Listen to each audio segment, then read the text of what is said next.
Bom dia para quem está chegando. Daqui a pouco a gente começa. Guardar um minutinho. Nosso Despertar com Dharma, uma novidade que a gente vai criar aí. Vamos preparando. Bom dia, Fábio. Já recebi tua ficha, olhei ali. Obrigado, que bom que está acompanhando. Ô, Renata, tudo bem? Renata lá de São Paulo. Oi, Bia.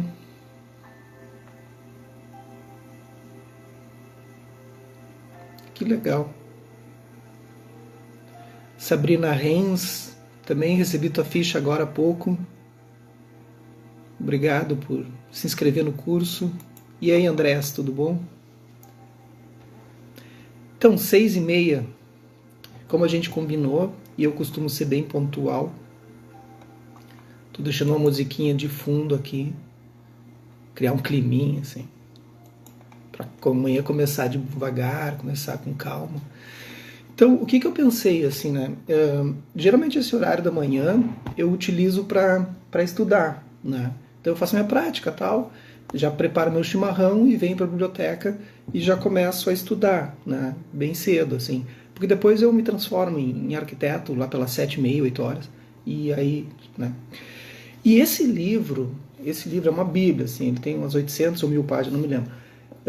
É uma tradução do Thich Nhat Hanh, é uma visão do Thich Nhat Hanh, que se chama Velho Caminho, Nuvens Brancas, e ele vai fazer um relato sobre a vida do Siddhartha, né, do Buda.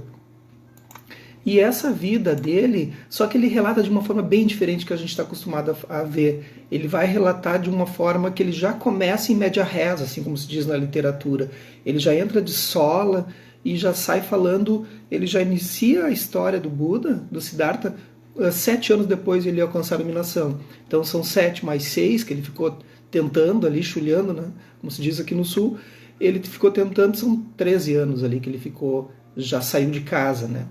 Então o Thich Nhat Hanh, que é um mestre vietnamita, esse mestre ele é vivo, né? Ele está vivo, ele mora hoje no Vietnã, ele retornou esse ano para o Vietnã porque ele já está bem velhinho, assim, ele não está nada bem assim de saúde, e ele foi uma figura política muito, muito importante, é uma figura política importante e polêmica, assim. Por que polêmica? Porque ele é vietnamita. A gente chama ele de Thai, que é uma forma carinhosa de chamar de professor em vietnamita, e ele quando nesse período da guerra do Vietnã ali com os Estados Unidos, aquela bobagem que os Estados Unidos fez, ele começou a atender todo mundo que chegava lá, né? Ele já era um monge, um noviço, né, naquele período, e ele começa a atender inclusive os soldados americanos, né? As aflições dos soldados, ele ouvia, ele ajudava, e aí o povo do Vietnã, os políticos da época, acharam que ele era um traidor, e exilaram ele, mandaram ele embora do país, e ele foi, né? E foi ótimo, porque daí ele criou o Plum Village na França, que tem até hoje, que é um mosteiro, e aí ele morou lá por muito tempo. E agora o Vietnã repatriou, né, porque ele está no final da vida dele. É uma figura maravilhosa, os livros dele são lindos.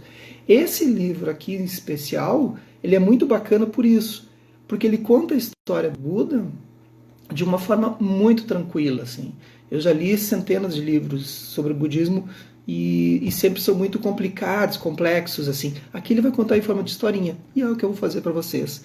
Então, Despertando com Dharma, o nosso primeiro, a minha ideia é fazer todos os dias, né? Pode ser que fale um ou outro, dependendo da situação, né? Porque a gente nunca sabe. Mas a ideia é começar assim, devagarinho. E aí a gente vai lendo um capítulo por dia, são 3, 4 folhinhas só. Tá bem? Combinado? Vamos lá, então. E aí eu vou explicando algumas coisas, tem algumas palavras, às vezes talvez vocês não entendam, e eu vou tentar explicar isso para vocês. Então, andar só por andar. Sentado de pernas cruzadas, à sombra do bambuzal, o jovem bico já começa aí. Bico significa, ou bikshu, bico é em Pali, e bikshu em sânscrito significa mendigo, significa aquele que sai em peregrinação, tá? É um termo muito comum usado na Índia até hoje, assim, os bicos. Se vocês forem para a Índia, vocês vão encontrar os bicos pela rua, assim, né? Os mendigos, eles não são propriamente mendigos, eles são praticantes de alguma coisa. Então o jovem bico Swasti concentrava-se em sua respiração, aquilo que a gente tenta fazer na meditação aí, né? Ele meditara por mais de 1 hora no monastério da floresta de bambus, enquanto centenas de outros bicos também praticavam sob as sombras das diversas touceiras de taquaras ou em suas próprias choupanas. O grande professor Siddhartha Gautama, por todos carinhosamente chamado de Buda, mais adiante na história eu explico o que significa Siddhartha Gautama. Esse nome tem um significado, não é como o meu, assim, já. Você sabe que eu me chamo, o meu nome do Dharma, né, do budismo, é Kyoshin, aquele que ensina e aprende de coração-mente. Então Siddhartha Gautama tem um nome também indiano, mais adiante eu explico. Apesar da quantidade de pessoas, era um lugar cheio de paz. 40 acres o cercavam, plantados com inúmeras variedades de belos bambus, provenientes de todas as regiões de Magadha. Situado a 30 minutos de caminhada ao norte da capital, Rajagaha. Aquele belo lugar havia sido presenteado ao Buda e sua comunidade pelo rei Bimbisara 7 anos atrás. É muito normal na Índia, aqui não é muito comum, né?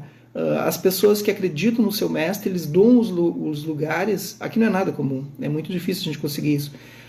Eles doam os lugares para que a gente consiga instalar um mosteiro, instalar um lugar de prática e tudo mais. Na Índia é super comum, né? Nós estamos falando de uma Índia de 2.600 anos atrás. Esse período agora que eu estou lendo aqui é 2.600 anos atrás. Swasti esfregou os olhos e sorriu. Suas pernas ainda estavam sensíveis enquanto vagarosamente as descruzava. Você sabe como é que é isso quando a gente está praticando, né? Com 21 anos de idade, ele havia sido ordenado há 3 dias pelo venerável Sariputra, um dos veteranos seguidores do Buda. Durante a cerimônia de ordenação, os fartos cabelos castanhos de Swasti foram raspados. Swasti estava muito feliz por fazer parte daquela comunidade. Muitos bicos eram nobres de nascimento, como o venerável Nanda, irmão de Gautama, Devadatta. Guardem esse nome Devadatta, esse cara, o primo do Buda. Anuruddha e Ananda. Esse Devadatta só aprontou. Sabe aquele que dá sangue assim que dá? Embora ainda não houvesse sido apresentado a esses homens, ele os havia reparado à distância, mesmo em suas vestes gastas. A elevada linhagem deles era percebida inequivocadamente. É importante a gente entender que na Índia, até hoje, tem as castas, né? E no budismo, o Buda vem e ele quebra com essas castas, né? Então tem os brahmanes, né? os sacerdotes, os reis, os agricultores, os comerciantes, aí vem as pessoas do comércio, e aí depois vem os trabalhadores normais e os intocáveis, que é aqueles assim que as pessoas se tocar se contamina. Olha que loucura. E o Buda, ele aceita todos, né? Levará muito tempo até que eu possa me tornar amigo de homens tão nobres, pensou. Embora o próprio Buda fosse filho de um rei, o jovem não sentia diferença alguma entre eles. Swasti era um intocável, inferior à mais baixa e pobre casta existente no sistema de discriminação vigente entre os povos da Índia naquele tempo. Por mais de 10 anos havia cuidado de búfalos d'água, mas agora, há 2 semanas, vivia e praticava com monges de todas as castas. Mas ainda assim não conseguia sentir-se à vontade. Achava que levaria anos até que pudesse sentir-se completamente confortável. De repente, ao pensar em Rahula, filho do Buda, com 18 anos de idade, um largo sorriso brotou de dentro dele. O Rahula, então, quando o Buda sai de casa, o Rahula recém tinha nascido. Há algumas histórias que dizem que ele recém nasceu e ele sai, e outras que ele já tinha 4 anos. Eu ainda não achei um lugar mais correto para isso. Rahula era novato da comunidade desde os 10 anos, e em apenas 2 semanas, ele e Swasti haviam se tornado grandes amigos. Foi Rahula quem lhe ensinou como seguir a respiração durante a meditação. O jovem entendia que os ensinamentos do mestre, embora ainda não fosse um bhikkhuni, era preciso esperar até que completasse 20 anos para receber a ordenação completa. Swasti pensou no dia em que, há 2 semanas, Siddhartha fora até o pequeno vilarejo de Uruvela, perto de Gaya, onde vivia para convidá-lo a se tornar monge. Quando o homem chegou à sua casa, Swasti estava fora com o irmão, Rupak, cuidando dos búfalos. Suas 2 irmãs, Bala, de 16 anos, e Bhima, de 12, estavam lá, e Bala imediatamente o reconheceu. Ela já se preparava para sair correndo atrás do irmão, quando o visitante lhe disse que não era necessário. Ele e os demais monges que o acompanhavam na viagem, incluindo Rahula, iriam até o rio para encontrar seu irmão. A tarde caía quando eles encontraram Swasti e Rupak escovando seus 9 búfalos na beira do rio Naranjara. Assim que avistaram o Buda, os 2 jovens subiram a barranca do rio, juntaram as palmas das mãos em forma de um botão de lótus e reverenciaram-no profundamente. Vocês cresceram tanto, disse-lhe Siddhartha, sorrindo. Swasti ficou sem palavras, contemplando a mansa face do Buda. Já pensou se a gente está assim, de bobeira, e chega uma pessoa dessas, assim, né? Deve ser bem louco. O seu sorriso terno e generoso, os seus olhos brilhantes e penetrantes, lágrimas brotaram em seus olhos. Ele vestia um manto marrom alaranjado, todo feito de pequenas partes que juntas formavam um padrão semelhante a uma plantação de arroz. Os mantos eram confeccionados com restos de tecidos, assim, às vezes até tecidos de pessoas que já morreram. Assim. Seus pés continuavam descalços, como há 10 anos, quando Swasti pela primeira vez o encontrara. Naquela época, ambos viviam passado muitas horas sentados junto às margens do Neranjara, sobre a sombra da árvore Bodhi, a uma distância de apenas 10 minutos dali. A árvore Bodhi foi a árvore que o Buda, então, a árvore que ele atingiu a iluminação, né? Que existe até hoje. Né? Existem mudas, né? Eles pegaram as mudas e foram replantando pela Índia, elas estão lá há 2000 anos. Swasti olhou para os 20 monges atrás do Buda e viu que também estavam descalços e vestidos com mantos da mesma cor. Mais de perto, percebeu que o manto do mestre era um palmo mais comprido que o dos outros. Ao lado dele estava um novato, provavelmente da mesma idade de Swasti, que o olhou diretamente nos olhos e sorriu. Delicadamente, o Buda colocou suas mãos sobre a cabeça de Swasti e de Rupak, dizendo-lhes que havia aproveitado para visitá-los em seu caminho de volta de Rajagaha. Disse ainda que esperaria de bom grado que Swasti e Rupak terminassem de banhar os búfalos para todos retornarem junto à choupana deles. No caminho de volta, o Siddhartha apresentou Swasti e Rupak ao seu filho Rahula, o jovem que de maneira tão bela lhe havia sorrido. Na verdade, ele era 3 anos mais jovem que Swasti, mas ambos tinham a mesma estatura. Rahula era um samanera, ou um noviço, mas vestia-se de forma semelhante aos bhikkhus mais velhos, aos mendigos mais velhos. Né?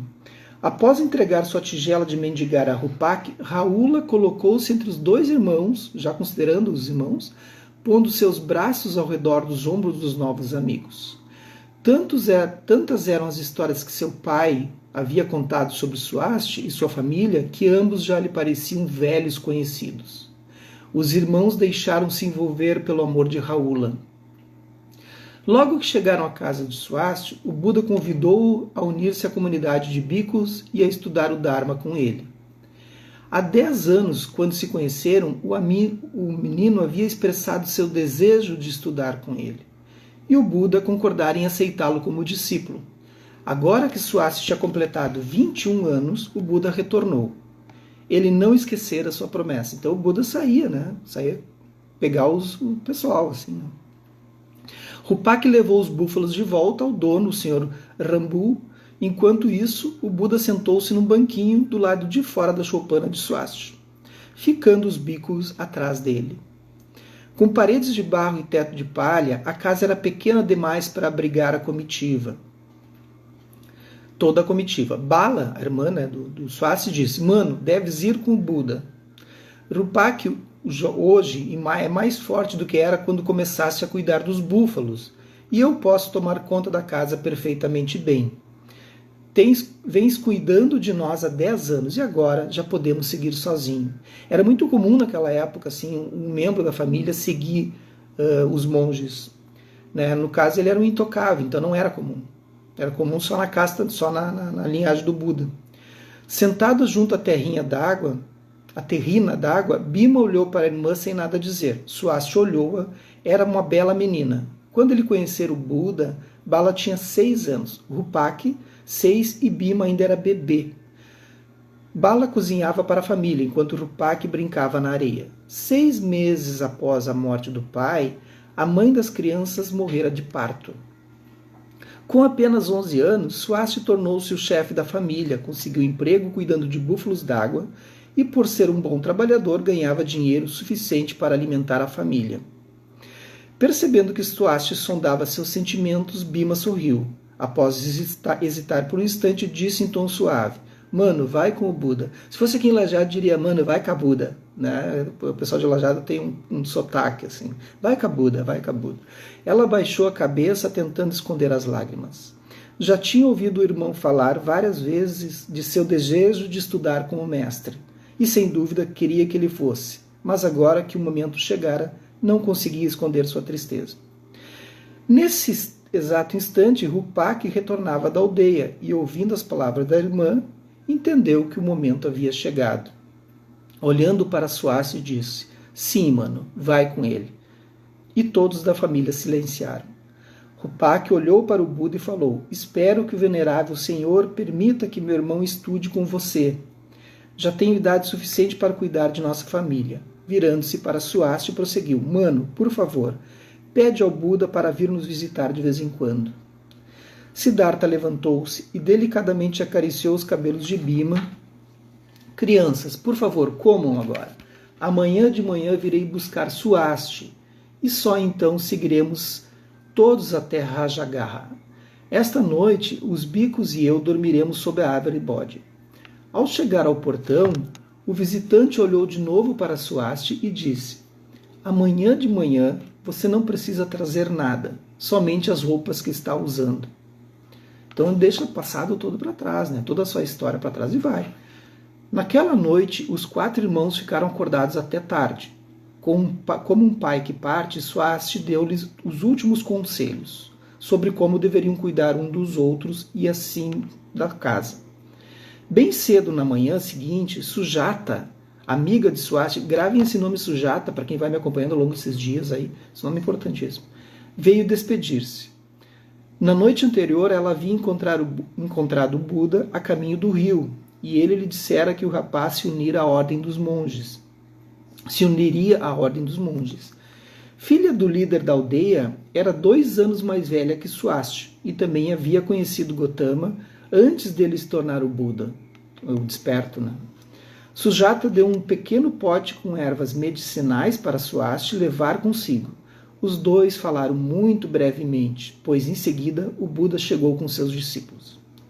Os irmãos de Swasti já se encontravam de pé para vê-lo partir. Raula falou carinhosamente com cada um deles, encorajando-os a serem fortes e a cuidar bem um dos outros. Swasti estava igualmente tomado de medo e de alegria. Havia um nó em seu estômago. Era a primeira vez que saía de Uruvela.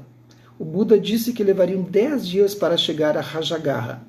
A maioria das pessoas viajava mais rápido, mas o mestre e seus bicos andavam devagar e com muita tranquilidade.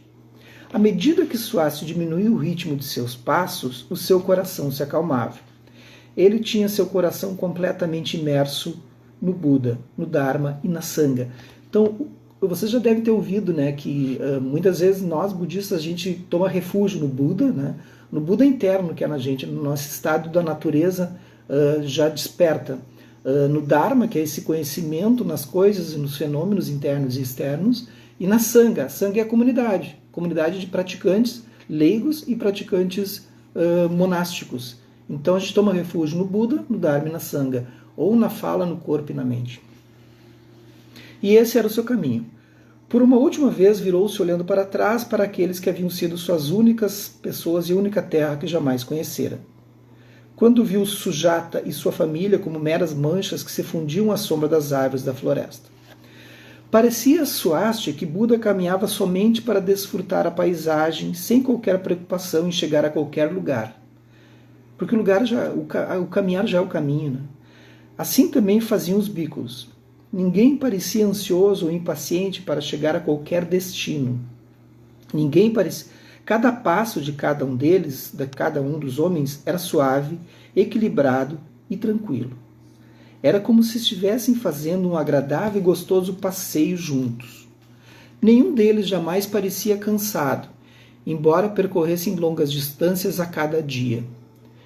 Eu fico imaginando o pessoal do Caminho dos Faróis, esse aí que caminha o cassino inteiro, assim, né, por 200 quilômetros. Né? Todas as manhãs paravam no lugarejo mais próximo para mendigar comida. Caminhavam enfileirados pela rua, com o Buda à frente. Swasti vinha por último, atrás de Rahula. Caminhavam com tranquila dignidade, observando cada respiração e cada passo. Paravam aqui e ali, quando alguém lhes oferecesse alimento. Alguns moradores ajoelhavam-se ao lado da estrada em sinal de respeito. E à medida que os bhikkhus iam recebendo oferendas, iam também recitando orações para as pessoas. Quando acabavam de mendigar, lentamente deixavam a aldeia a fim de encontrar um lugar debaixo das árvores ou num gramado onde pudessem comer. Sentavam todos em círculo e dividiam igualmente a comida, cuidando para encher toda a tigela que ainda estivesse vazia. Rahula enchia um jarro com água de algum córrego nas proximidades e respeitosamente levava até o Buda e lavava suas mãos. Depois que este unia as palmas em preces. Assim que ele fazia com todos, Swasti fazia isso a Swasti por último. Como o rapaz ainda não tinha uma tigela, Rahula colocava metade de sua comida em uma folha de bananeira e dava ao novo amigo. Antes de comer, os bhikkhus uniam as palmas das mãos e cantavam juntos. Então, todos comiam em silêncio, em plena consciência a cada mordida. Ao terminarem, alguns monges praticavam meditação caminhando. Essa meditação caminhando se chama Kinhin. Kinhin significa caminhar costurando. Então são passos muito lentos. Num monastério budista japonês, quando a gente está nesses monastérios, então tu medita 30 minutos sentado, né?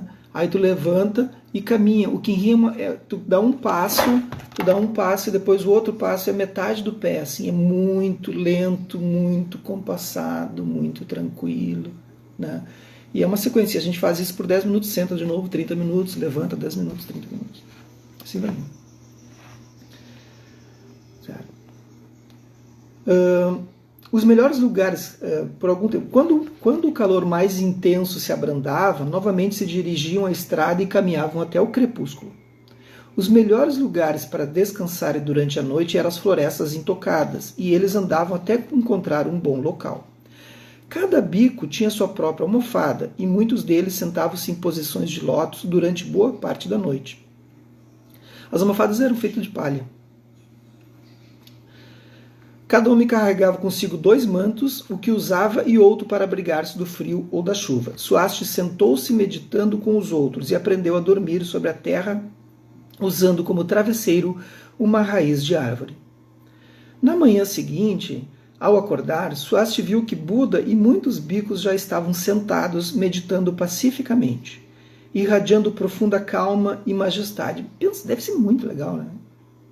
Logo que o sol se ergueu no horizonte, cada um deles se levantou, dobrou seu manto, apanhou sua tigela e pôs-se a caminhar, iniciando a jornada daquele novo dia. A gente faz isso, né? A gente levanta, arruma nossa cama, dobra tudo bonitinho.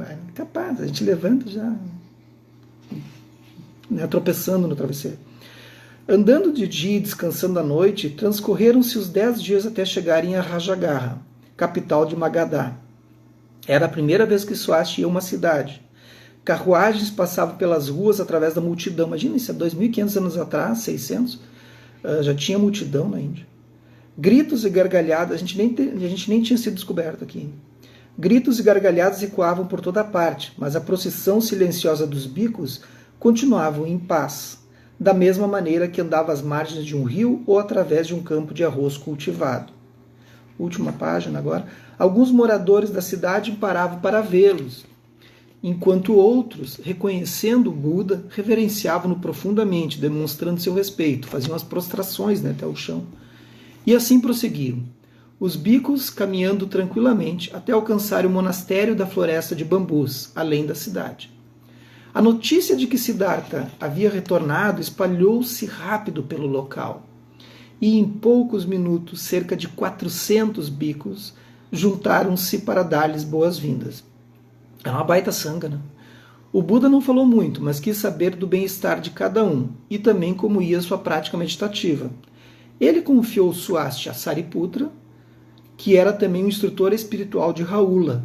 Sariputra era o mestre dos novatos no monastério da floresta de bambus, responsável pelos estudos de aproximadamente 50 jovens monges, todos residentes na comunidade, há menos de 3 anos. O abade do mosteiro era um jovem chamado Kondana.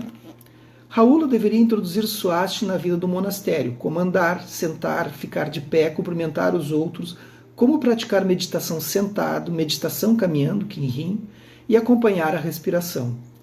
Também mostrou a Swasti como usar um manto de monge, pedir comida, recitar orações e lavar sua tigela. Durante 3 dias, Rahula permaneceu ao lado do rapaz, a fim de que aprendesse bem todas essas coisas. Rahula entregou-se de coração à instrução de Swasti, sabendo, no entanto, que levaria anos de prática até que pudesse fazê-las de modo relaxado e natural. Se vocês forem no mosteiro zen, no tibetano não tem coisas assim, rituais nesse sentido, mas o zen é todo cheio de rituais para comer, a gente come com as tigelas, é um ritual sem fim, assim, é bem complicado, bem complexo para comer. Após essa instrução básica, Sariputra convidou Swasti para ir até Soshupana e explicou os preceitos de um bhikkhu. Os preceitos foi o que eu recebi, né? Então o Jukai, que é o receber os preceitos. Quando eu recebi os preceitos, então eu pude usar esse formato de manto, que está em japonês aqui atrás do meu nome, né? E tem uma historinha ali. Então esse é o meu rakusu. E aqui estão as tiras que eu costurei, que representa um campo de arroz. Ele deve ter recebido um manto que ele depois, manto não, panos que ele iria costurar, né? E os 16 preceitos, que é não matar, não roubar, tem mais umas coisinhas, né? Um bhikkhu era aquele que deixava seu lar para seguir o Buda, como seu instrutor. O Dharma como o caminho que levava para o despertar, a iluminação, e a Sangha como a comunidade que o sustenta ao longo do caminho. Então, essa comunidade que a gente tem, né? Nós temos uma Sangha, né? Eu tenho a minha Sangha constituída dos meus alunos, né? E espero que vocês se integrem. A vida de um bhikkhu era simples e humilde. Essa parte eu não cheguei ainda. Eu não tenho tanta simplicidade na vida assim. Gosto de algum conforto. Mendigar por comida ajudava a desenvolver a humildade, sendo também uma maneira de estar em contato com os outros e ajudá-los a ver o caminho do amor e da compreensão ensinado pelo Buda. 10 anos antes, sob a árvore Bodhi, Swasti e seus amigos haviam escutado o Buda falar sobre o caminho do despertar, como a senda do amor e da compreensão. Foi então fácil para ele entender tudo que o Sariputra lhe dizia. Embora o semblante do monge parecesse sério, seus olhos e seu sorriso irradiavam grande ternura e compaixão. Ele disse a Swasti que haveria uma cerimônia de preceitos para aceitá-lo formalmente na comunidade dos bhikkhus, o Jukai, né, que eu fiz. No meu caso, foi o monge Dengaku, né, o sucessor da monja Koen, que me passou os preceitos. E ensinou-lhe as palavras que deveria recitar. Algumas pessoas aqui foram no meu Jukai, né, foi enlajado. Foi o próprio Sariputra quem presidiu a cerimônia de preceitos. Cerca de 20 bhikkhus estavam presentes. O Buda e Rahula também estavam lá, contribuindo para a felicidade de Swasti. Silenciosamente, Sariputra recitou um gata. Gata é um verso poético cantado. A seguir, vários cachos de cabelo. Recitou um gata cantando, cortando a seguir vários cachos do cabelo de Swasti. Deu então a navalha para Rahula, que concluiu a tarefa de raspar a cabeça do jovem. Eu não raspei a cabeça, a gente raspa só quando monge. Como Rahula já o havia ensinado a usar o manto, não foi difícil vesti-lo. Ele então curvou-se à frente do Buda e dos outros bhikkhus, expressando sua profunda gratidão. Curvou-se em prostração. Né? Último parágrafo. Mais tarde, naquela mesma manhã, mendigou comida pela primeira vez, como um bhikkhu ordenado. Os monges da floresta de bambus caminhavam até a Rajagaha em vários pequenos grupos. E Swasti fazia parte do grupo liderado por Sariputra. Logo após deixar o monastério, Swasti lembrava a si próprio que mendigara num veículo para praticar o caminho. Observava sua respiração e dava cada passo calmamente, com plena consciência. Rahula caminhava atrás dele. Embora já fosse agora um bhikkhu, Swasti sabia que tinha experiência consideravelmente menor que o novato, que o Rahula. Né? Ele resolveu, de todo o coração, nutrir humildade e virtude dentro de si. Então esse é o primeiro capítulo. A minha ideia é ir lendo para vocês. Né? Espero que vocês tenham gostado, então eu vou ler esse livro assim. Velho Caminho, Nuvens Brancas. É maravilhoso. Ele vai contando e a gente vai aprendendo. Né? E depois ele vai começar a explicar o que o Buda atingiu. Né? Certo, gente? Gostaram? Curtiram? A minha ideia é essa. 6:30, todos os dias. Até que o universo conspire de uma outra maneira. Tá bem? Bom dia a vocês. Que os méritos desse nosso encontro se expandam e toquem a todos e que eu possa me tornar o caminho iluminado. Um bom dia. Se tiverem perguntas depois, coloquem aí, né? Mandem no direct que eu respondo.